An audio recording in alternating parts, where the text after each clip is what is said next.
Hola, my amigos and amigas. Hi, everyone. I'm here with Elle.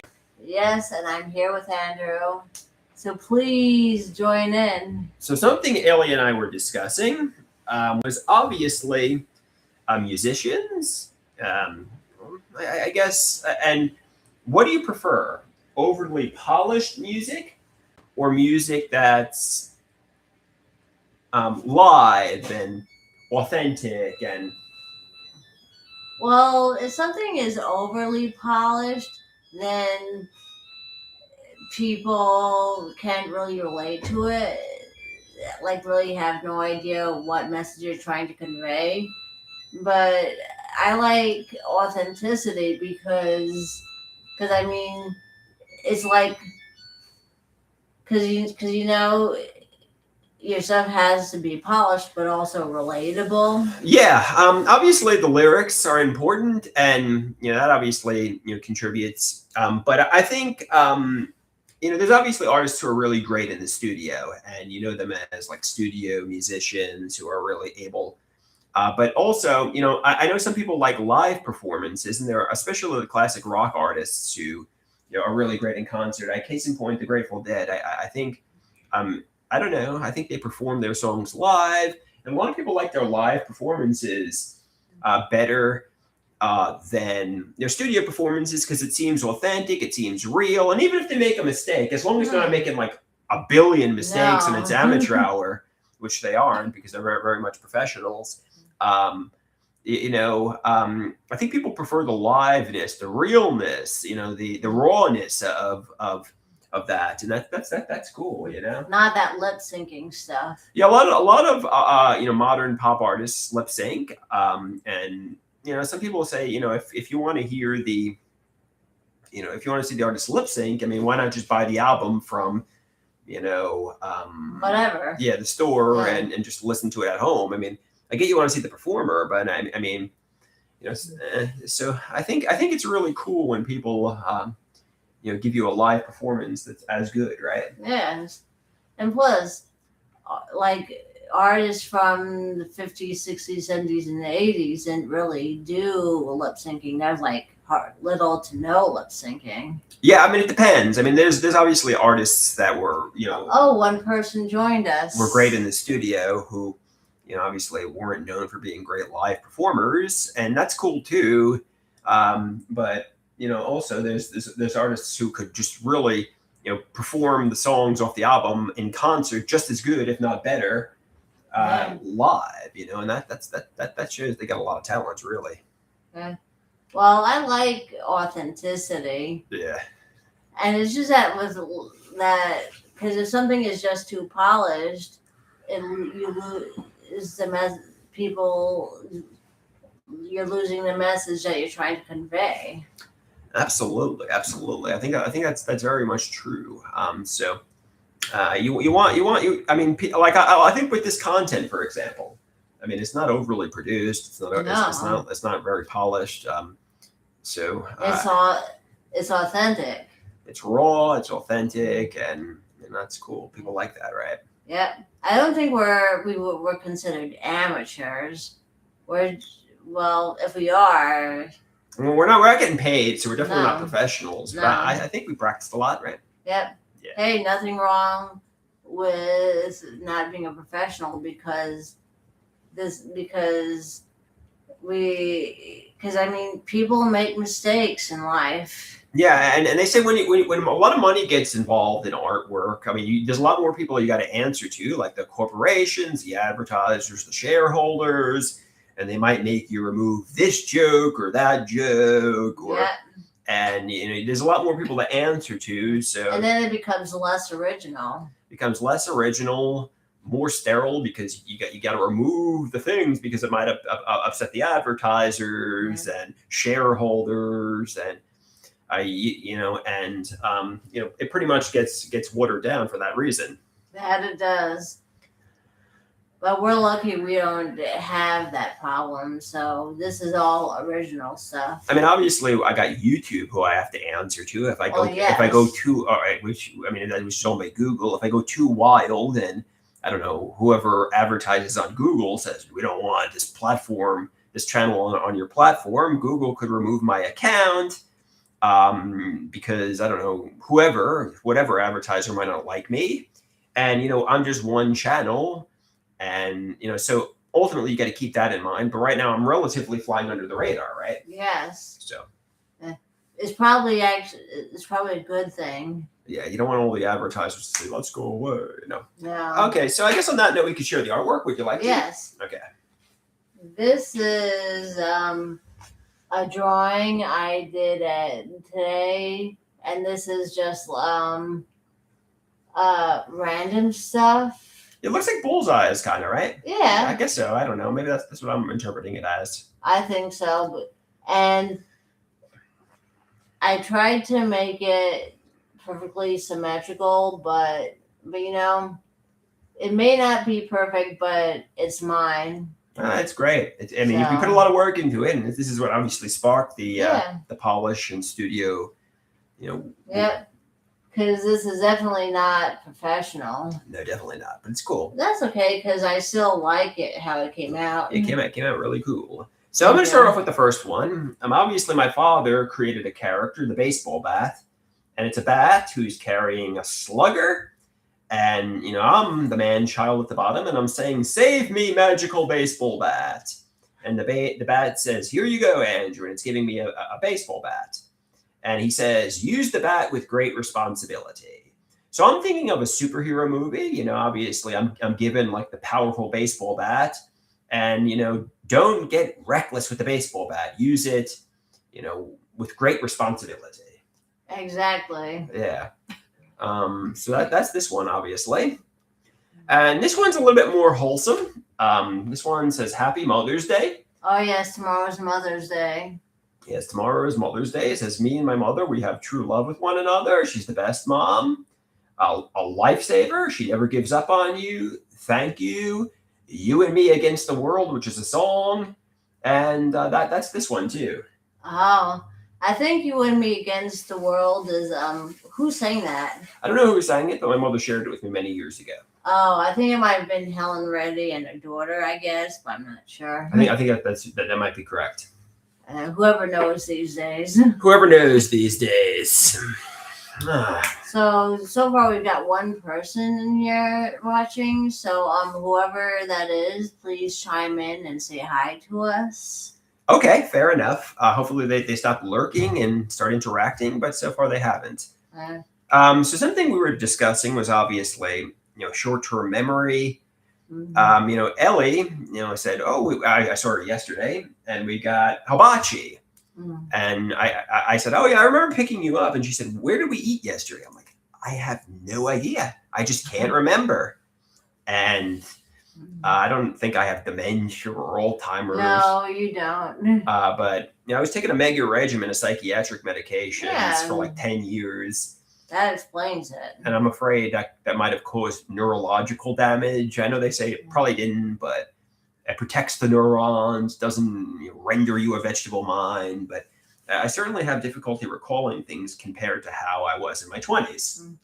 Well, then I guess you have short-term memory loss, not long-term memory loss. That's true. Because you remember your 20s. That's true.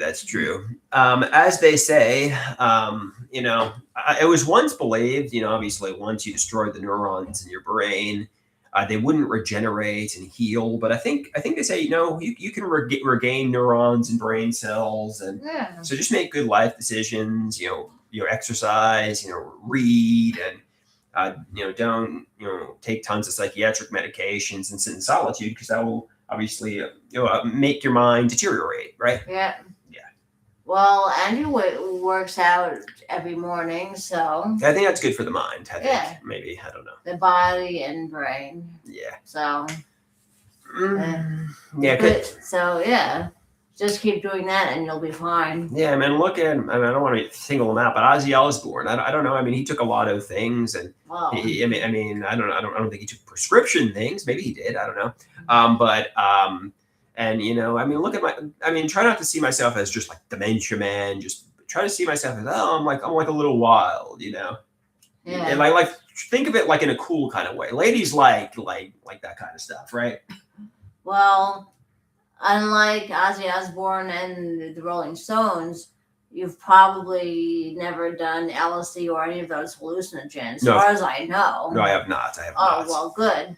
Because I hear that those hallucinogens could make you see, like, some crazy stuff. Yeah, and that can obviously Mess up your brain. Mess up your brain too. Yes. Yes. Yeah, a lot of those 1960s psychedelia rockers, like the Beatles, and so on, obviously damaged a lot of brain cells, right? That did. Yeah. I mean, like the Yellow Submarine movie, that was definitely a psychedelic trip. Absolutely. Because I mean, I've never seen so many pretty colors in my life. It's cool. I mean, a lot of people. I mean, it's not really a good message. I mean, people liked it. Obviously the Beatles getting into like drugs, but it's not really a good message for the youth. I mean, it's kind of like a bad message. That you should, like they should say, you should be, abstain from drugs and alcohol and, live a clean existence. It's not really an inspirational kind of message, but people liked it, I guess, in the 60s, right? Right. And they created good songs, so it's kind of cool. Well, I mean, with the Yellow Submarine, they were. Oh, we got 2 viewers now. Yeah, hopefully Hello, lurkers. Hello, lurkers. But I mean, having the. Gecko Cujo says Henry Rollins was clean and sober for most of his life. Ted Nugent too. Who are those 2 people? Henry Rollins was in a band I believe called Black Flag, and then he did a solo thing. And I'm not really sure who Ted Nugent is. A lot of the punk rockers you would think would be really into drugs and alcohol, but some of them were. I think they call it straight edge, where they just abstain from it, which is admirable, right? Well, and then you have the Beatles, who weren't punk rockers, but they did do LSD. Hello, Gecko Cujo 76. Hey, Gecko Cujo. Yeah. Because, I mean, the Yellow Submarine, that was pretty psychedelic. It was. Because, I mean, Ted Nugent was Motor City Man did guitar-driven rock in the 70s. Oh, well, cool. That's cool. Yeah, I mean, there should really be a lot more artists who make good lifestyle choices and abstain from drugs and alcohol. I mean, I think that and try to be role models. Yes. Right? I think Ellie and I are great role models, right, Ellie? Yeah. We're inspirational. Yeah, because we don't do that junk. Exactly. No. Yeah. Okay. So people look up to us. We could get the youth, looking up to us. Henry Rollins' best friend, Ian McKay of Minor Threat, invented straight edge. Oh, cool. I mean, it's cool. I mean, it's cool to abstain from drugs and alcohol and do that kind of stuff.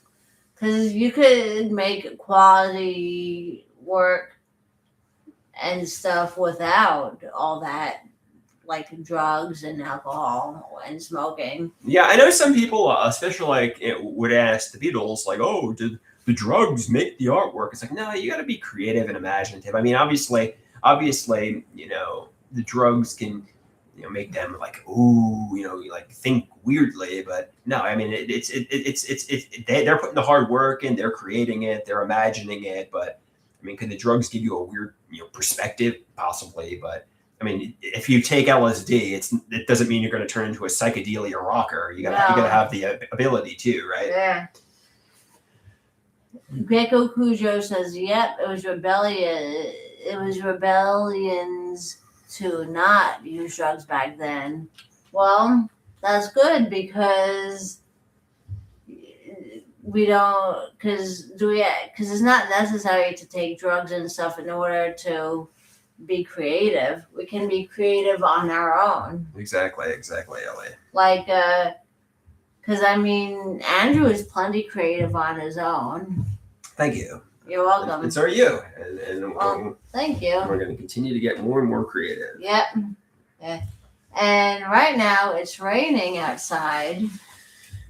Gecko Cujo says, we are both very creative. Thank you, Gecko Cujo. Yeah, it's a beautiful thing. So, because I mean, it's good to be, because yes, we're creative. Both of us are creative on our own. Mm-hmm. And so is our art class. Everybody there is very creative in their own way. Yeah, and we met a lot of good friends too. Yep. Marijuana is good, but not for schizophrenics. Otherwise, I would suggest it to Andrew for mellow times. Yeah, no. I wouldn't know. I know some people who I encountered in mental health recovery groups. Obviously, I think that had schizophrenia would say, it can cause paranoia, and I wouldn't recommend using marijuana if you have schizophrenia. I mean, I don't know. I mean, I probably wouldn't recommend it for all. If you have, I mean, I don't know if you want to disclose what you have, but I wouldn't recommend it if you have mental health challenges or anything like that. Well, mine is autism. Right. But I mean, I thought, I guess you're considered schizophrenic, right? I'm diagnosed officially as schizoaffective, which, I mean, they say I'm like, I once said, am I schizophrenic or schizoaffective? He's like, it's just for medical billing purposes. Yes. Obviously, it's you got schizophrenia symptoms, you got bipolar symptoms. He's like, treat the symptoms, not the label. So it's like, oh, you have schizoaffective or are you schizophrenic? It's like, what difference does it make? You know what I mean? But yeah, you got symptoms of both, right? Right. Well, because I mean, it's better to, because they're all just labels. Exactly. Treat the symptoms, not the label. Yes. Not the not that kind of stuff. Yeah. Because I mean, your symptoms are need to be treated, not whatever label they give you. Exactly. But then sometimes your diagnosis could change or whatever, and then you're just like a variety of things. Yeah, some people say schizoaffective or schizophrenia is a lifelong debilitating condition that never goes away. However, other people think you could even make a full recovery without the use of psychiatric medications. I guess it all depends on, your ability and your thought process and your ability to, hopefully, obviously nobody wants a lifelong debilitating severe mental illness, but I mean, you got to make the best with the hand you're dealt too, right? Well, I mean, with physical illnesses, you have a higher chance of making a full recovery, but with mental illnesses, according to documentaries, and I mean, you got to wonder who's creating the documentary and what's the narrative. Some people have made a full recovery from schizophrenia, and have done it off medications. Some people haven't. Elle likes some classic rock, but what's her favorite music genre? Well, it varies with me though, but when it comes to 50s music, I like a lot of that doo-wop stuff. Yeah, doo-wop stuff is cool. I mean, a lot of the 60s psychedelia stuff is cool.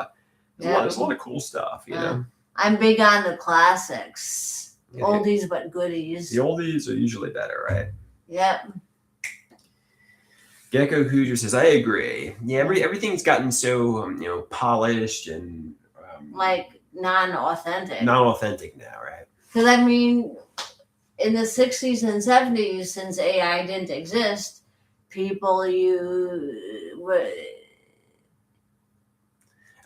Gecko Hoosier says, I heard you were a Green Day fan, too. Yes. Yeah, I was. I think it was the first concert I saw, too, in the 90s. And we went in there, and the music was really loud and upset me. And we left, and then we listened to it in the parking lot with earplugs. Who did you go with? My father. It was at Jones Beach. So that was, I think, officially the first concert I saw Green Day at Jones Beach. Oh, cool. Yeah, for what it's worth.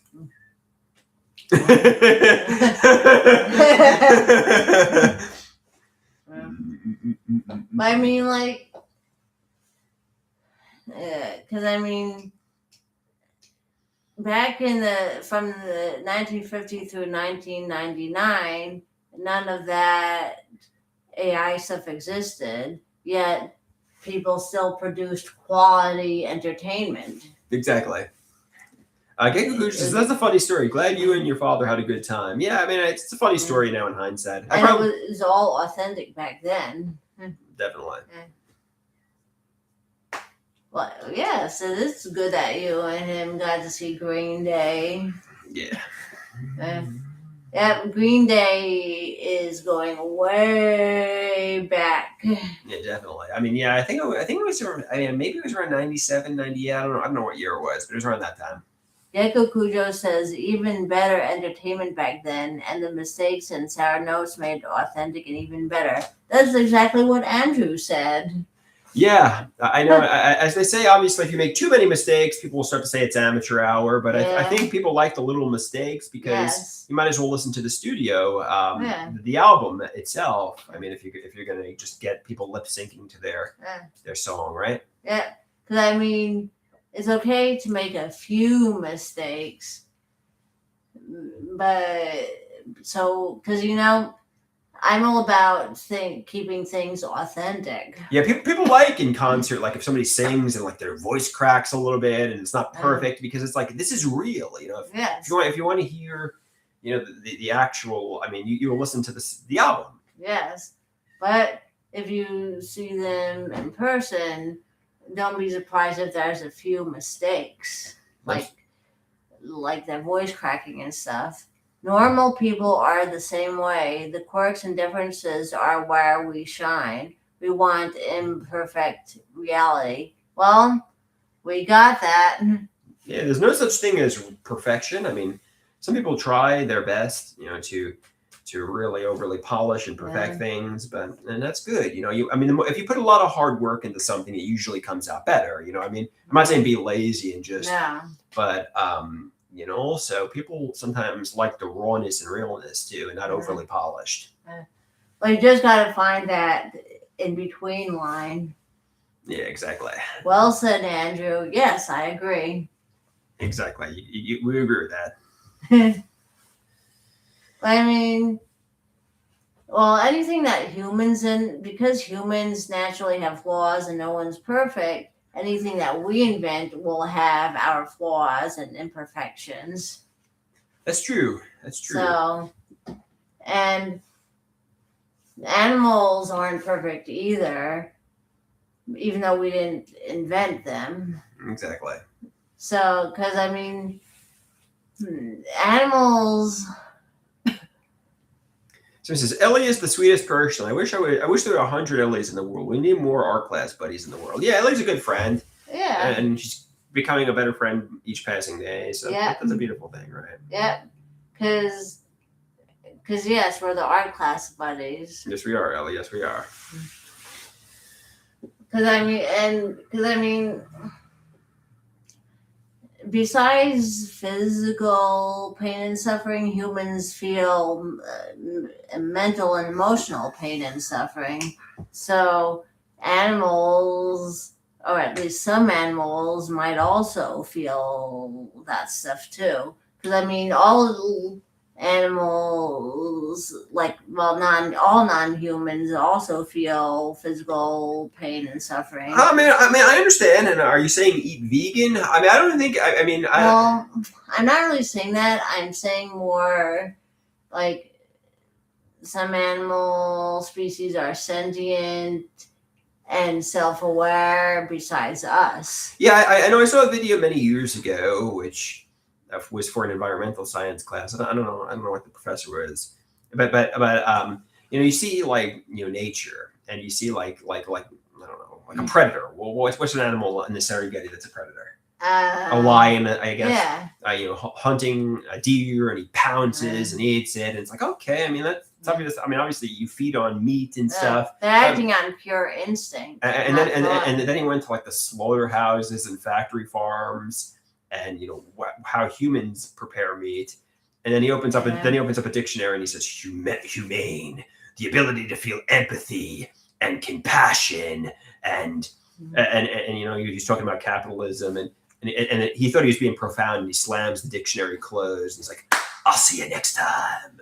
So Gecko Cujo says nature is red in tooth and fang. Yeah. Yep.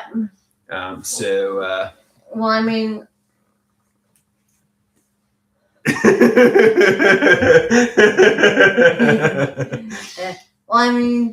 animal to a certain extent, some animals might be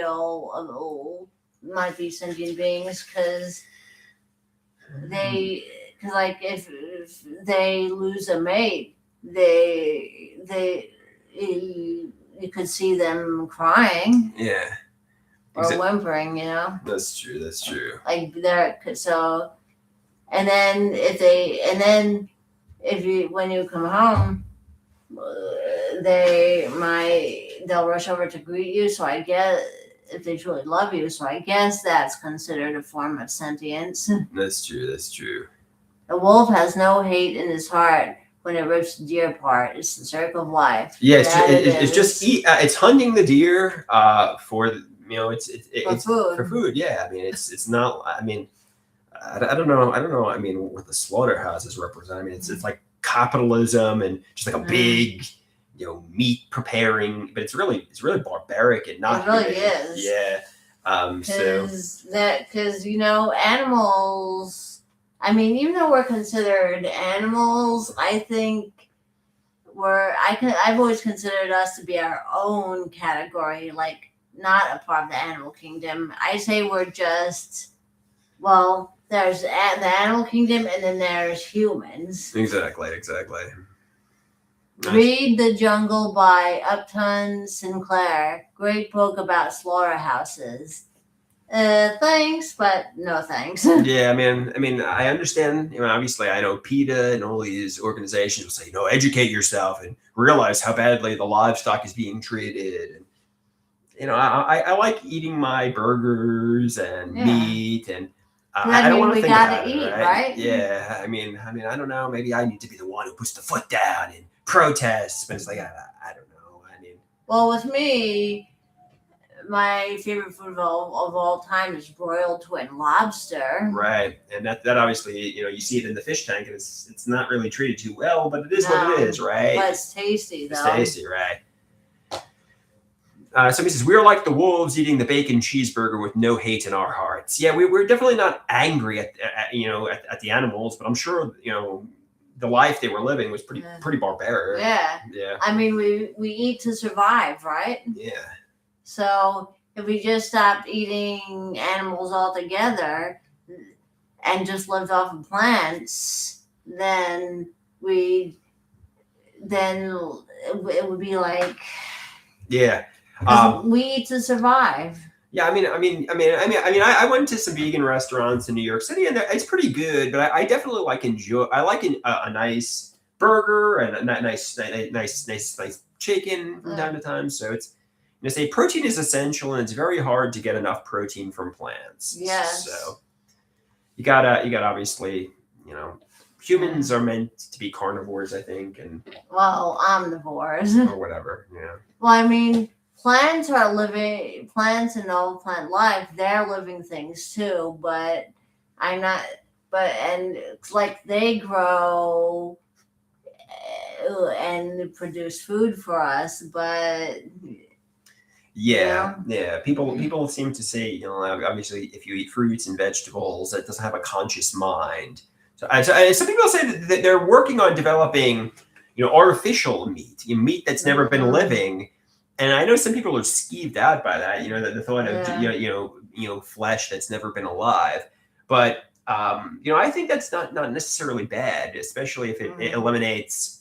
I mean, you don't want to be like the person who eats the billionaire's artificial meat, but if the animals don't suffer and they're able to feed a lot of people, I mean, I don't think it's a bad thing. You could eat your fake meat from the fast food restaurants, right?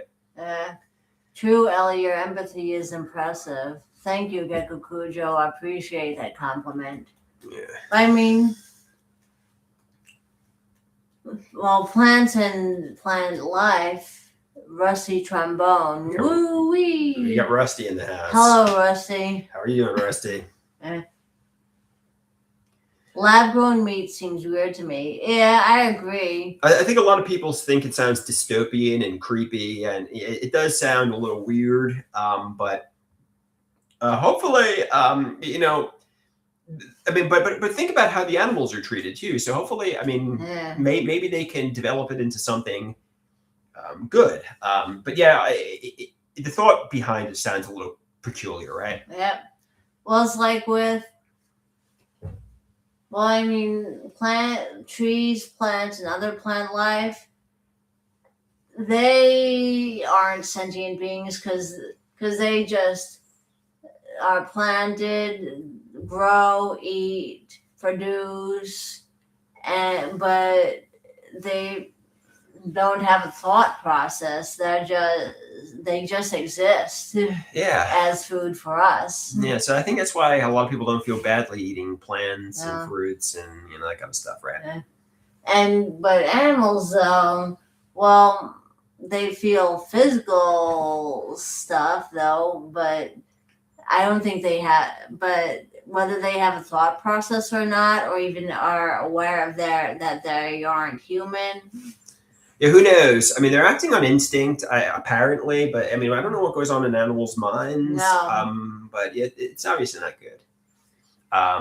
Somebody says he quoted Kurt Cobain. He says it's okay to eat. That's not really a profound lyric. A lot of Nirvana's lyrics weren't really that deep. But it's okay to eat fish because they don't have any feelings. But yeah, I mean, obviously, I don't know if they suffer when you fish them and they're out of the water and they suffocate to death or whatever happens. But Nirvana was obviously very good. They had a lot of intense lyrics and but I think a lot of their lyrics didn't really make any sense. Also, Well, no. I mean, they had a lot of good songs, obviously. But I said to Jana, who was here the other day when she was sharing with me, I said, hey, for what it's worth, your song's lyrics make a lot more sense than Nirvana's. So, that's a good thing. Good. That's a good thing, yeah.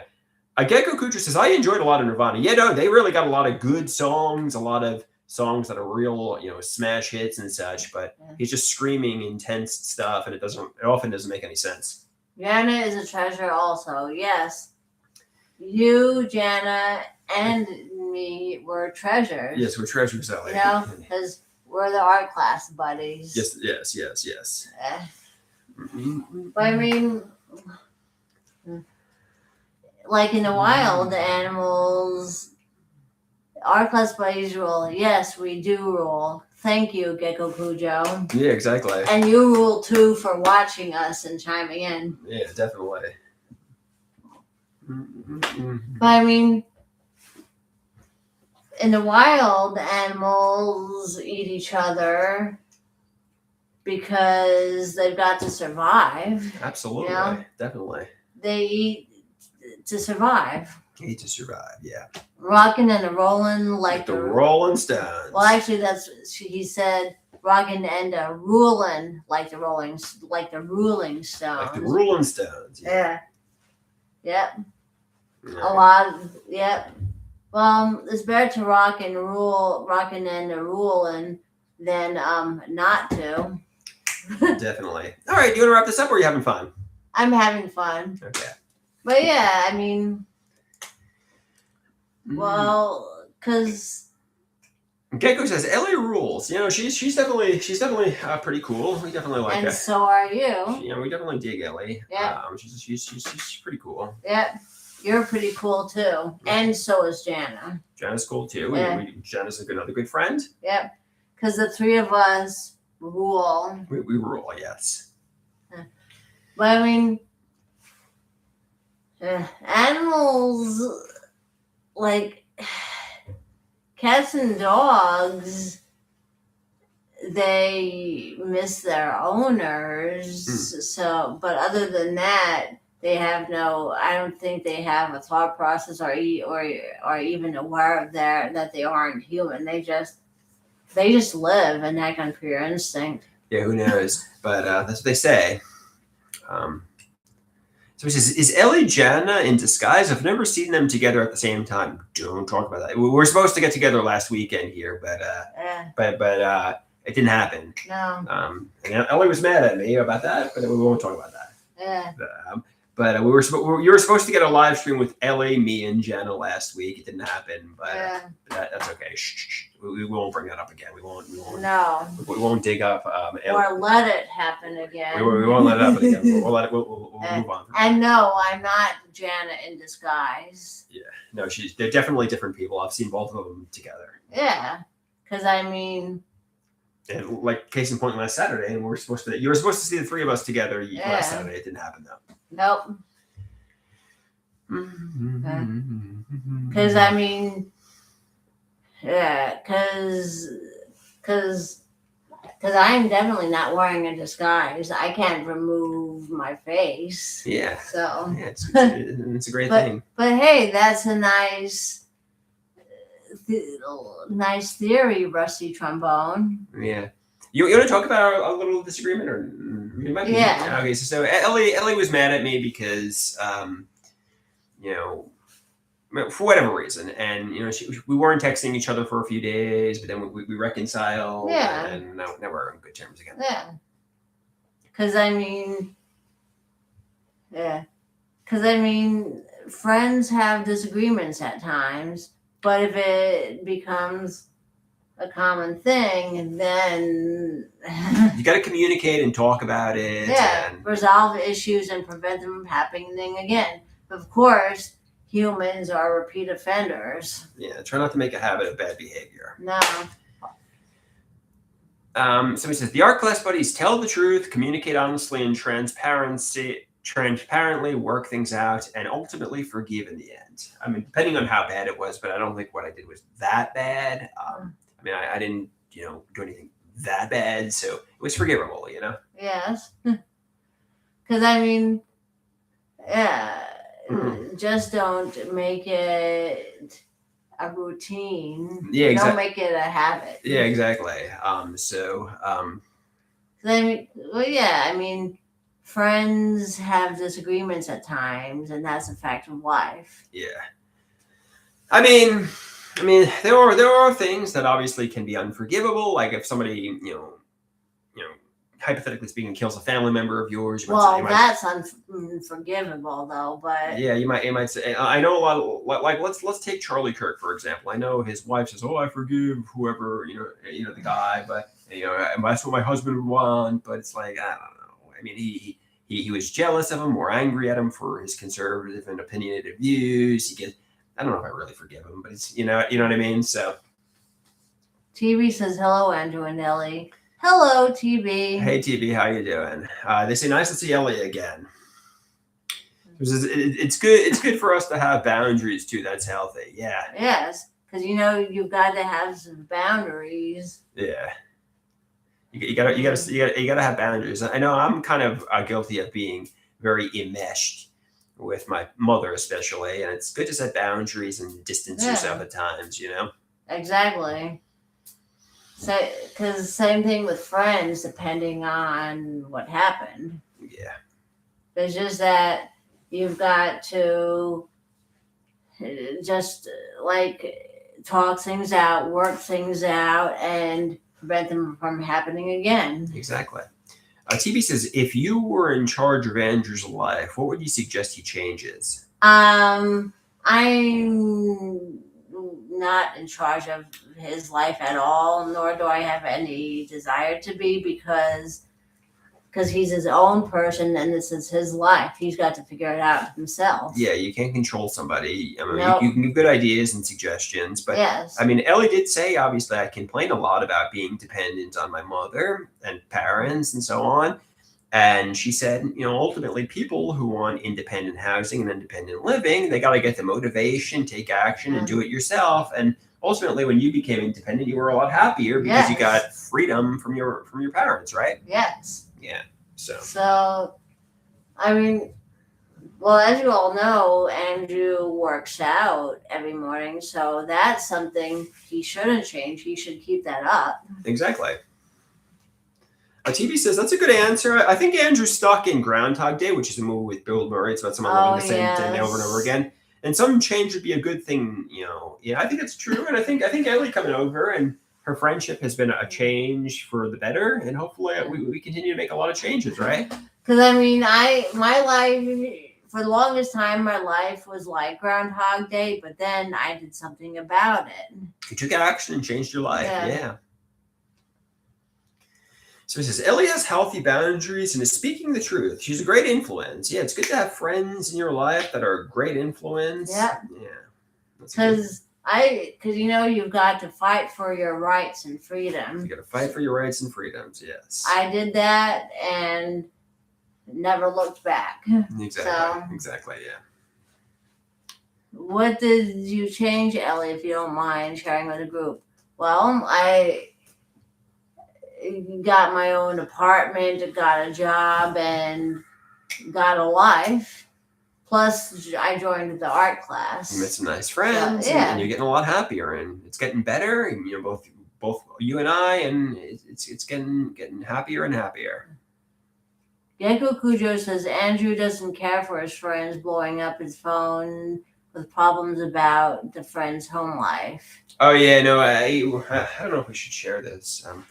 But no, never mind. Yeah, I mean, if somebody, obviously we were saying, when people text you a lot about a hostile home environment, and they send you text message after text message complaining, saying, "Oh, my parents are evil," and it's like, I hear you, dude. But I'm in the same situation. Like, I hear you. Maybe talk to a therapist. What do you want me to do? I mean, I'm not gonna like magically wave the wand, give you independence and millions of dollars, It's like, I'm in the same situation. We get it, Well, that friend, all we could say is that hope that we could just empathize. Exactly. Empathize. I mean, no animosity. I mean, I feel badly. I hope you get independent and happy and things work out. But, it's like, what can I do? I can't really do anything for you because I'm in a just as bad situation, right? Yeah.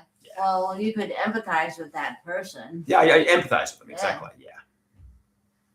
Imagine what it is like being Dr. Copland. I suppose at least he gets paid to hear people's problems. Yeah, I mean, Dr. Copland makes like $300, $400 per session. So, I mean, he's getting paid, I mean, so it's like, all right, yeah, you get crazy schizophrenics and schizoaffective mentally ill people bombarding you with your problems, but, whoever he is.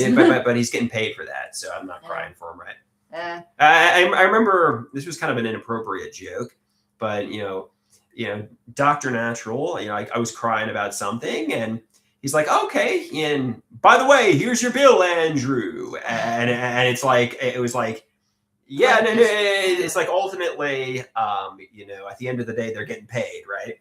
Yes. It's like, okay, I hear you. I hear what you're saying. I hear the drama. Now here's your bill before we proceed. So ultimately, they're in the process. They're in the business of making money too, right? Highway robbery. I'll save that for a non-art class buddy stream. Yeah. Okay. So somebody says, do you think Dr. Copland has a list of his craziest patients? I think there's HIPAA laws where you can't disclose that kind of stuff. No, you can't. So who knows? So yeah, because I mean,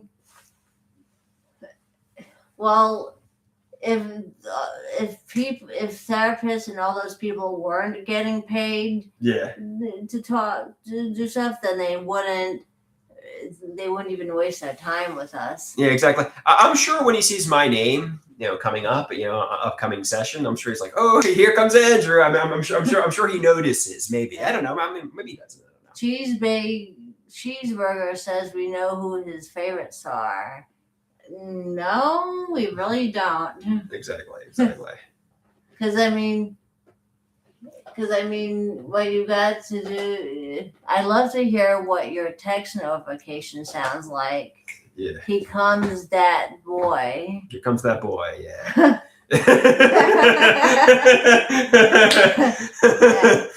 Because I mean, we aren't therapists though, but we could at least empathize with people though. Exactly. Yeah. Because I mean, we could provide empathy, but Yeah. I know. not actual counseling to people. Yeah, I know some people. I once joked many years ago how there was a friend from my old hometown. I'm like, oh, he gives good advice. It's like, no, you gotta get a trained medical professional Yeah, went to college for it. yeah, Even if people have good intentions, it would. I mean, you gotta really educate yourself yeah. and learn, and you can't just listen to some guy in the neighborhood. And plus, they'll give you wrong advice and make your life worse. Yeah, So yeah. it's bad. So, but then with professionals, they're actually really just pretending to give a hoot, though. I'm sure some of them kind of care. I'm sure they have good intentions, but also they're in the business of making money, and sometimes that's what you need. Yeah. A neutral perspective. Gecko Cujo says Ellie is empathetic and independent. She gives great advice. Trust her. Yeah. Thank you, but I'm not a therapist. All I can do is just empathize.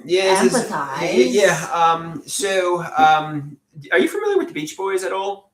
I know some of their songs. Well, I know the guy Brian Wilson had a therapist who started living with him and, and prescribing medications and took full control of his life. Apparently, that's pretty negligent. I realized he was a pretty reckless, a rock star kind of. But that kind of stuff is that's pretty negligent. And yeah, somebody says Dr. Eugene Landy. Yeah, that's pretty bad. Whoever that is. Yeah, I know. Like Dr. Natural said many years ago, I can suggest you go out to mental health recovery groups and go to the Fountain House and so on. But if I were to physically go with you and live with you and put the medications in your mouth, that would get to a point where it was negligent. Yeah, that wouldn't be helpful at all. Yeah, so that's not good. No, because your therapist isn't supposed to be living with you. Yeah, and you look at the pictures of Dr. Eugene Landy with Brian Wilson, they almost look like they were romantic partners. It's like if Dr. Natural came in here and started living with me and started saying, all right, now it's time to go to the gym together, Andrew. It's like, what is this? It's crazy. Is Dr. Natural a real person? Yeah, he was a former doctor. Yeah. Oh, was that his actual name? No, I don't want to say his name because I just say yeah. Just leave it at Dr. Natural. Yeah. Well, because therapists have other patients, so living with one of their patients is just doesn't make sense. I think with Dr. Eugene Landy, I think he probably saw the celebrity status of Brian Wilson, and he probably wanted to associate him, probably be a rock star in some capacity and write lyrics, and he was utilizing him for his own sick gain. I don't know if in his mind he probably thought he was doing the right thing, but yeah, it's just like, ooh, this is like a train wreck, right? Yeah. Because then, if your therapist is living with you, that's a boundary. That's a line you don't cross. Yeah, that's a line you don't cross. Yeah. Because I want to be a rock star. I want to be a rock star. Oh, that's a song. Yeah, that's Dr. Eugene Landy. Yeah. Well, all right. I guess that about does it, right? Well, maybe. How about we could do at least a few more minutes? But a goat song. What's it's the greatest of all time? That's what the goat means. It's a song I created. I want to be a rock star, but I'm not going to sing it right now. Okay. Yeah. TV says do an hour. Yeah. Well, right now it's raining outside. Yeah. Andrew has so much talent. Yes, you do, because you do art, but then also you make videos and stand-up comedy, and then singing. So definitely. Yeah, because it's great to do that. Yeah. Ellie, do you have well, sometimes I dream about getting lost in airports, hotels, cities, schools, and colleges. Definitely. Wandering around, or just dreaming about getting lost on cruise ships and not knowing my way. Yeah, definitely. And then just like riding on elevators and stuff, but Absolutely. but unusual dreams. For me, those types of dreams are normal, I guess. Yeah. Because and I know that dreams because in real life, I haven't been on any cruise ships or hotels, and one time I went on a cruise in 2016, and then also I've been stayed at hotels, so. TV says a little less unusual than Andrew's dreams. Yeah, well, I don't know what I don't know what Andrew dreams about because I'm not in his head, and I probably would rather not know. Right. I typically don't remember my dreams, but every now and then I may. I mean, we'll just leave it at that. You have unusual dreams. Sure. Yeah. Somebody says, you can actually video record dreams. No, I didn't know that. How can you get into someone else's head, like get into your own head and physically record your dreams so that you could watch it? And Yeah. Like you need to be wired up. Oh yeah, well maybe for those sleep study centers. Yeah.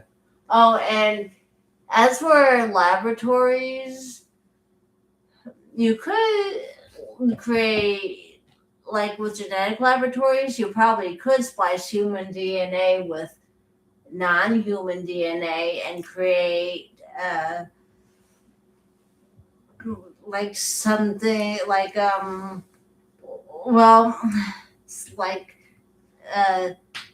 something that hopefully we can create like a new creature someday. But you don't. I mean, they do that with fruit, vegetables, and plants. That's true. Maybe we can create like a weird human wolf species one day.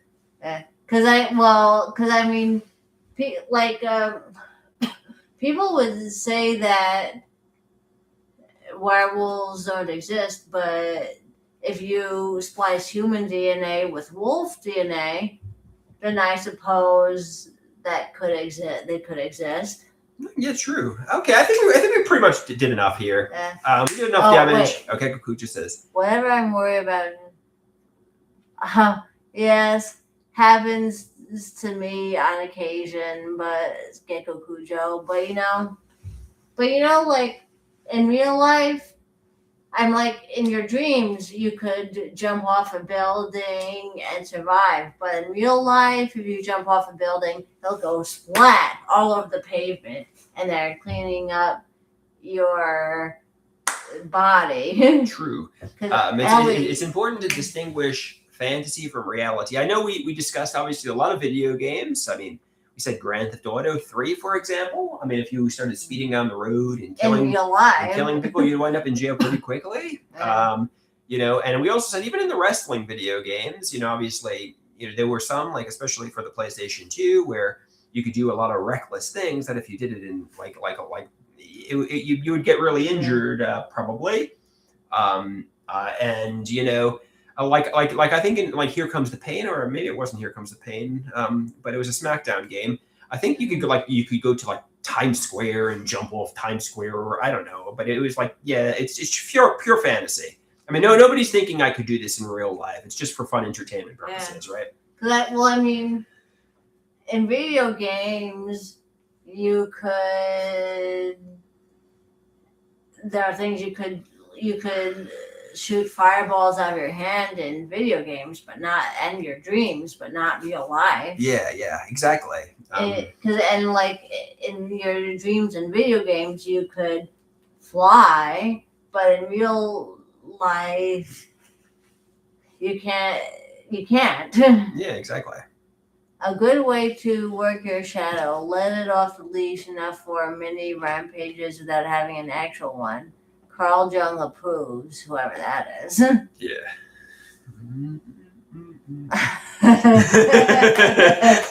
All right, I think we're done here, right? Oh, good. Okay, sorry, that was a bad clap. By the way. Yeah. Grand Theft Auto. Yeah, Well, apparently they're creating a new one. They always say that about Half-Life 3 and Grand Theft Auto. Oh, a new one's coming any day now. But I think a new one might be coming soon. well, there's definitely a lot of Mario, Zelda, Pac-Man, Tetris, Ms. Pac-Man, and all that stuff.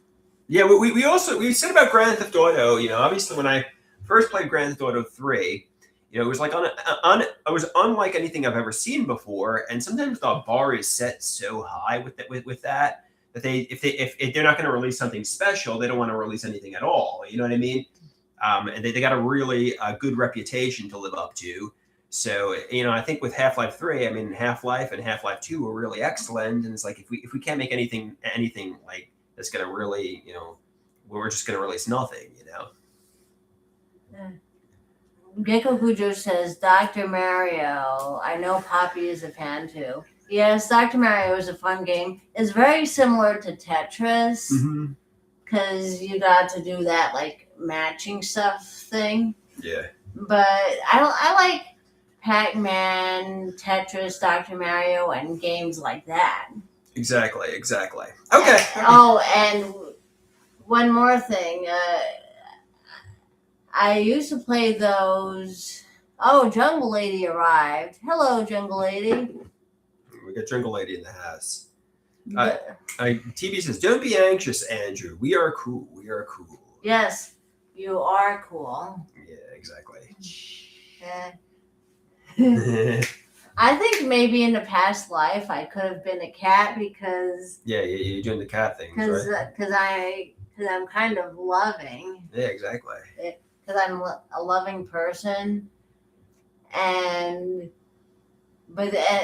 maybe I'm actually.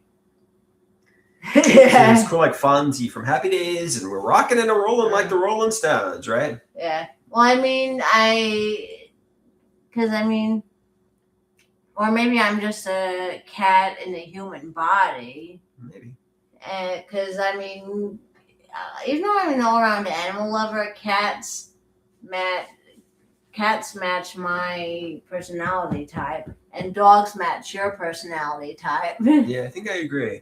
A lot of people say I have the personality of a dog. Well, Ellie obviously clearly has the personality of a cat. And yeah, they're both good, good animals. Yeah, like his mother's two dogs, Maya and Emma. Do you think I come across more like a little toy dog, like a Yorkie, or do you think I come across like a German Shepherd? Probably a mix of both. like a dog that's not too small, but also maybe like a golden retriever. No. Yeah. Sure. Yeah. Well, you are loyal. Loyal. Okay, fair enough. Yeah. A black lab. Lab. Why not? Mr. Andrews really likes dogs. Yeah, no, I love our little dogs. I love our Yorkies, and she's really sweet. Obviously, it's going to be really heartbreaking when she passes away, but she's getting older. But no one lives forever, right? Yeah. Like a young Tom Cruise / Yorkie Shepherd. Somebody says, I look like a young Tom Cruise. Do you think that's true? Do you think I look handsome like Tom Cruise? I mean, he's... Oh, I never liked Tom Cruise, and I never thought he was handsome. But Andrew is better looking and more handsome than Tom Cruise and more talented. Thank you. I appreciate that. I mean, Tom Cruise was known for being attractive. At least some people thought he was. And he was relatively known for that. So that's a good thing. Yeah. But the thing is, it's better than being compared to a handsome psychedelia rocker, right? Oh yeah. Yeah, I mean, it's like, okay, at least Tom Cruise you can see as a winner. I mean, a psychedelia rocker who destroyed his mind with LSD. It's like, okay, he was handsome and created good artwork, but it's not really a good comparison, right? Gecko Cujo asks, Ellie, how can you say that? Everybody loves Tom Cruise. Yeah. I don't either, cheeseburger. Yeah. Because Tom Cruise, Rob Lowe, and those people. Mm-hmm.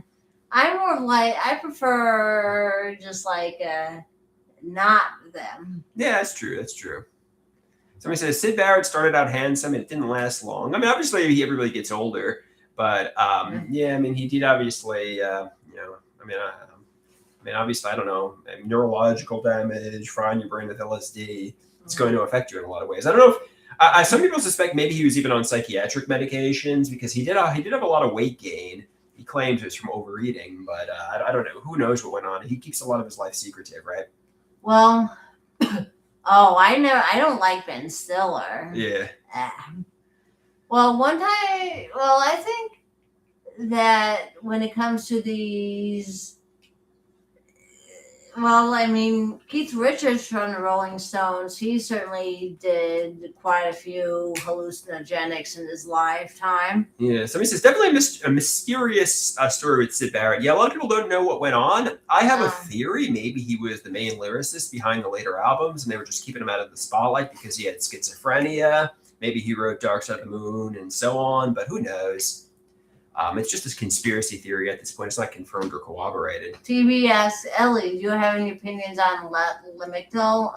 No, because I've never taken it, though, so I can't comment on it. Yeah.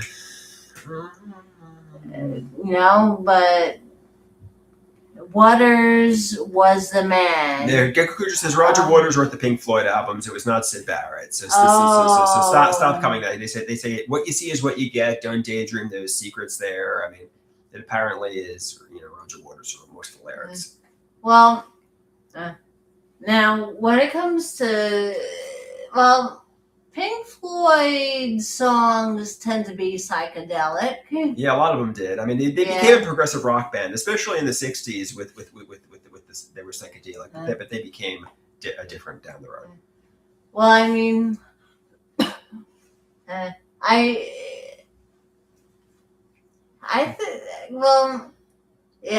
Pink Floyd. They're like this one movie based on their album, The Wall. That one is... Yeah, I could barely watch that movie. Yeah, the Wall is obviously about social isolation and building up a wall that separates you from the rest of the world. And apparently this was very similar to Syd Barrett's life, which, obviously makes me think he is the main writer behind it, but apparently it was Roger Waters who wrote it. And I don't know. I mean, it's just my theory, right? So... do Miss Ellie take pills? Yes. Yeah. What thought of Andrew's unwillingness to... Oh, well, I don't have commentary on that because I'm not a therapist or a psychiatrist. Yeah. So, and I don't know what goes on inside your mind. I'm not a mind reader. Yeah, you can. I mean, even expert psychiatrists can't mentalize what goes on in your mind 100% of the time. You can imagine and daydream, but I mean, nobody can really 100% read your mind. No, I mean, you could observe, because I mean, yeah. And a lot of people, project onto people, and what they think is going on in somebody's mind is not always what's going on in their mind. Exactly. And you could create entire narratives about people that are just not true. You got to really get to know them and discuss with them. And well, parents are professional projectors. Definitely. All right, you want to wrap up, Ellie? I think we did enough. We did over an hour. Yes, we did. All right, thanks for watching, guys. Yes. Adios, my amigos and amigas. Yeah. Ellie and I will probably be back next week or soon enough, and I'll talk to you all again soon. Adios, amigos and amigas. Bye. Bye.